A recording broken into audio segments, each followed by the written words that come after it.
जय श्रीमन नारायण। आइए, आपका फिर से स्वागत है आपके अपने YouTube चैनल में। आइए, आज आप जानेंगे सितंबर के महीने में एकादशी कब है, आश्विन मास की एकादशी कब है, कौन सी तारीख को है, आश्विन मास के कृष्ण पक्ष की एकादशी कब पड़ रही है और किस दिन पड़ रही है और कब से कब तक एकादशी रहेगी, एकादशी पूजन की क्या विधि है, इसका क्या महत्व है और इस एकादशी को किस नाम से जाना जाता है। तो ये सब जानकारी इस वीडियो के माध्यम से हम आपको बताएंगे। तो मित्रों, वीडियो को पूरा अवश्य देखें, वीडियो को थोड़ा भी स्किप ना करें।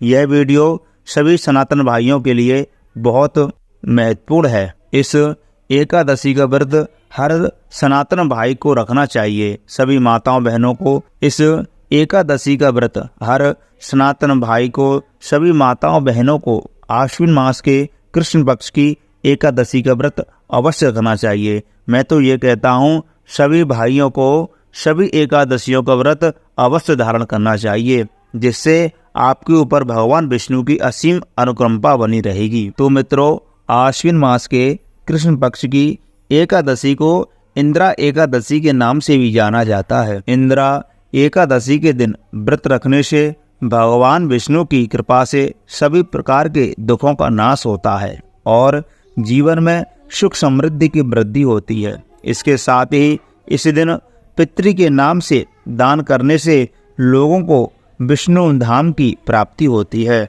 उन्हें वैकुंठ लोक की प्राप्ति होती है। तो जो भी माताएं बहनें भाई बंधु इस इंद्रा एकादशी का व्रत करती हैं तो उनके पितरों को मोक्ष पद की प्राप्ति होती है, विष्णु धाम की प्राप्ति होती है, वैकुंठ लोक की प्राप्ति होती है। तो सभी सनातन भाइयों एवं माताएं बहनों को यह व्रत अवश्य रखना चाहिए। हिंदू धर्म में आश्विन माह की पहली एकादशी का व्रत बहुत अधिक महत्वपूर्ण माना जाता है। इसे इंद्रा एकादशी के नाम से भी जाना जाता है। यह व्रत भगवान विष्णु को समर्पित होता है। इस दिन व्रत रखने से व्यक्ति को कई तरह के पुण्य मिलते हैं और भगवान विष्णु की विशेष कृपा प्राप्त होती है।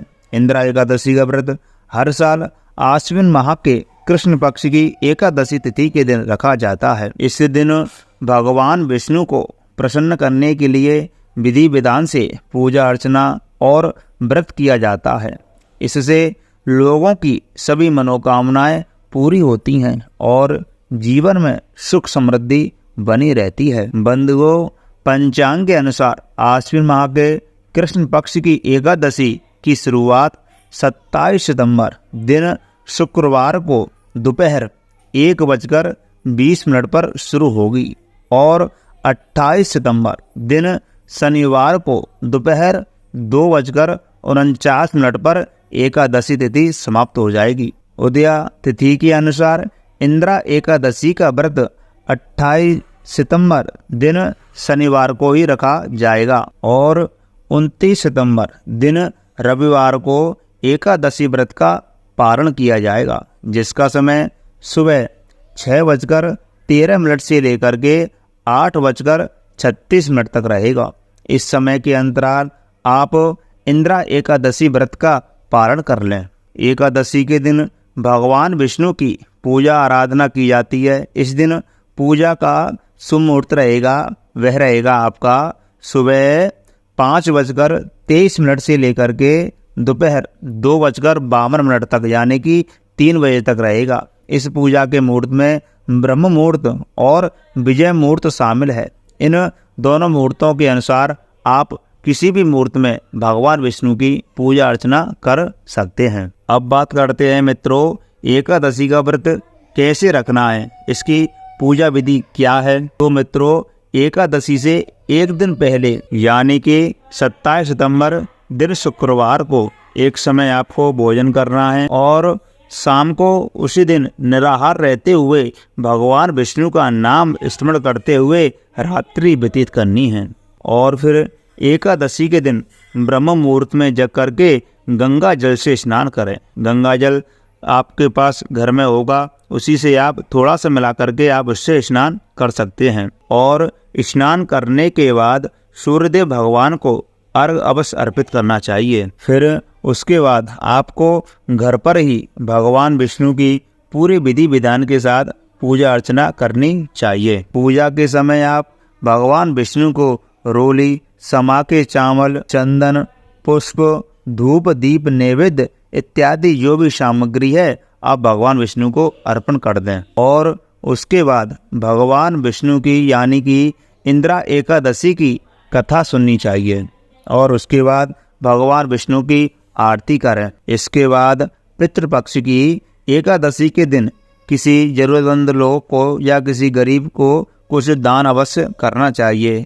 ऐसा करने से आपके पितृ खुश होकर के आपको आशीर्वाद प्रदान करते हैं। एकादशी के दिन आपको द्वादशाक्षर मंत्र यानी कि ओम नमो भगवते वासुदेवाय मंत्र का 108 बार जाप अवश्य करना चाहिए और इससे भी ज़्यादा कर सकते हैं तो अवश्य कर लें। इस दिन विष्णु सहस्रनाम का पाठ भी अवश्य करें। जो भी व्यक्ति पितृपक्ष की एकादशी के दिन विष्णु सहस्रनाम का पाठ करता है तो उसके पूर्वजों को मोक्ष पद की प्राप्ति होती है। अगर आपकी कुंडली में कोई ग्रह दोष है तो इंदिरा एकादशी के दिन भगवान विष्णु के समक्ष बैठ करके नवग्रह स्तोत्र का 21 बार पाठ करें। इससे ग्रह शांत हो जाते हैं और सभी दोष भी दूर हो जाते हैं। इसके अलावा नवग्रह के निमित्त अनाज का दान करना भी शुभ माना जाता है। दान करने से गरीबों की दुआएं लगती हैं। घर में कभी भी धन धान्य की कमी नहीं होती है।